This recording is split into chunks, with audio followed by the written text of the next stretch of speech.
അസ്സലാമു അലൈക്കും വറഹ്മത്തുള്ളാഹി. ഇന്ന് മാർച്ച് 3, അതുപോലെ തന്നെ പരിശുദ്ധമായ ഹറമിൽ റമദാൻ 14 അള്ളാഹുവിൻ്റെ എല്ലാ അനുഗ്രഹം ഉണ്ടാവട്ടെ. കിഴക്ക് ഭാഗത്ത് ഇങ്ങനെ വെളിച്ചം വന്നുകൊണ്ടിരിക്കുകയാണ്. സമയം ഏകദേശം 6 മണി കഴിഞ്ഞു കേട്ടോ.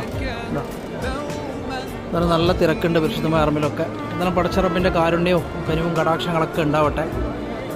എന്നാലും നമ്മുടെ ഒരുപാട് പേര് നമ്മളോട് പല പ്രയാസങ്ങളൊക്കെ പറഞ്ഞിട്ടുണ്ട്. പടച്ചവനെ ആ പ്രയാസങ്ങളൊക്കെ തീർത്തു കൊടുക്കുന്നുണ്ട്. ഒരുപാട് പ്രവാസികളുണ്ട് ദുബൈയിൽ, ഖത്തറിൽ, അതുപോലെ തന്നെ ബഹ്റൈനിലൊക്കെ പ്രയാസപ്പെട്ട് നിൽക്കുന്നവർ പടച്ചവനെ.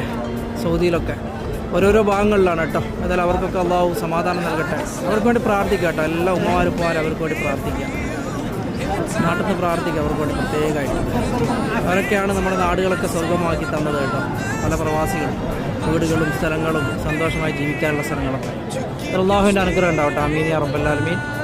അവർക്കൊക്കെ അള്ളാഹു ദീർഘായുസ്സും ആഫിയത്തും കൊടുക്കട്ടെ. അതുപോലെ നമ്മുടെ കുടുംബങ്ങളിലൊക്കെ റബ്ബിൻ്റെ അനുഗ്രഹം ഉണ്ടാവട്ടെ. നമ്മുടെ ഉമ്മമാർക്കൊക്കെ സന്തോഷം നൽകട്ടെ. അവർക്ക് ദീർഘായുസ്സും ആഫിയത്തും കൊടുക്കട്ടെ. അതുപോലെ തന്നെ വാർദ്ധക്യത്തിൽ കിടക്കുന്ന ഉമ്മമാർക്കൊക്കെ അള്ളാഹു ആരോഗ്യം കൊടുക്കട്ടെ. അവരെ സംരക്ഷിക്കുന്ന മക്കൾക്ക് അള്ളാഹു ദീർഘായുസ്സും ആഫിയത്തും കൊടുക്കട്ടെ. ആമീൻ. നമ്മളിന്ന് മരണപ്പെട്ടവരുടെ കബറിടം അള്ളാഹു സ്വർഗ്ഗപ്പൂങ്കാവനമാക്കി മാറ്റി കൊടുക്കട്ടെ. ആമീൻ യാ റബ്ബൽ ആലമീൻ. എല്ലാവർക്കും സ്നേഹത്തിൻ്റെയും സമാധാനത്തിൻ്റെയും ഒരു നല്ലൊരു പ്രഭാതം. പരിശുദ്ധമായ